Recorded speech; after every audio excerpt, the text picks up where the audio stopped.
have the rare opportunity to have two former law enforcement members who have some similar experiences. Rod Wheeler. Rod's a great guy. He's one of the best cops in the country. Hi, Rod. You know what? You were just passing me a note here on set to talk about what it's like to be involved in that type of a shooting. I'm also monitoring social media, and people are giving me responses like, wait a minute, we didn't even think about it. Had he reached that tree line, he might have turned around if he'd had a weapon. These are ifs, ands, or buts. But it's an interesting situation how that Sergeant Jay Cook, was able to take this guy not knowing perhaps everything.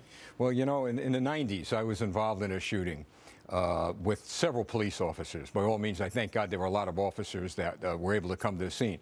There was a fellow that came through Belleville, New Jersey, Nutley, New Jersey. He was firing his weapon at police officers. There was a street chase. Finally, he went under a bridge, and that's where it all ended. But what goes through the mind of a police officer, your training kicks in, but it's the most frightening thing in the world, Harris, the most frightening thing in the world. And fortunately for us, we are alive today. That suspect is dead. Real bad guy, killed a few people from what I understand. But my point is that, as Rod so eloquently put it, we don't go there to wound. We don't want to kill anybody. We go there to stop the threat. And in this case, this hero sergeant, boy, thank God it was him. He knew what he was doing. He knew how to stop the threat. You know what? Law enforcement did such a beautiful job. But I got to tell you, every legal mind I see on this, I want to continue to ask the question, what would have happened, God forbid, had either one of them, Richard Matt or Dave Sweat, shot and killed a police officer? And, you know, one of these people that might have been walking by the cabin, something like that, they couldn't double down on anything against this guy. Here's something I'm sure my good buddy Rod will agree on. As a police officer, we never know who we're walking up on. When we stop a vehicle, we don't know if that person is armed or not. But you know, we're trained in the police academy, Harris. They know who we are. They know we're armed. So we have to always be vigilant. No job is ever routine. You know, Rod, one of the things that Steve and I were talking off camera about was social media. And part of the investigation, I'm so curious to see, you know, because prisoners have access to books. They have access to all sorts of things. I mean, it's amazing.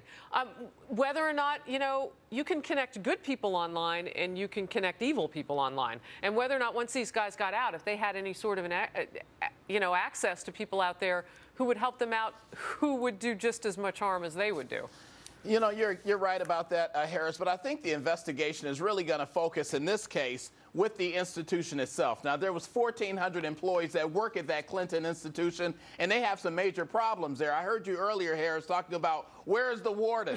Well, I'll tell you, I can tell you where the warden is. The warden doesn't want to be seen right now because he has a lot of questions to answer. If I was the warden, I wouldn't be on TV right now either because there's a lot of unanswered questions. How did this happen? Can it happen again? And I think that's why the governor is so involved in this. But I think the investigation in this case is really going to be a learning and a teaching experience for all of us. You know, the Reuters news agency, and this is not our reporting, this is Reuters reporting. And what they're doing is they're citing kind of, and we mentioned the name of the superintendent. The warden is, I think that's kind of old school now, apparently, because that's what I was told. Prison superintendent is more in the vernacular. But what they said was that, you know, this Rassett is going to have a lot of questions asked, not just about how he was running his prison, but how it is, and this is, you know, I'd want to do my own reporting on this. Was it true at all that he would have known about the relationship between David Sweat and this prison employee who's accused Joyce Mitchell?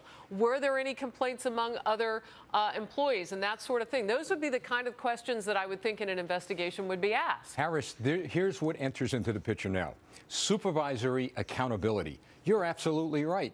Did someone in that prison system who works there knew what was going on in this relationship and never reported it? Or was it reported and just fluffed off as rumor, propaganda? Look, we'll deal with it internally.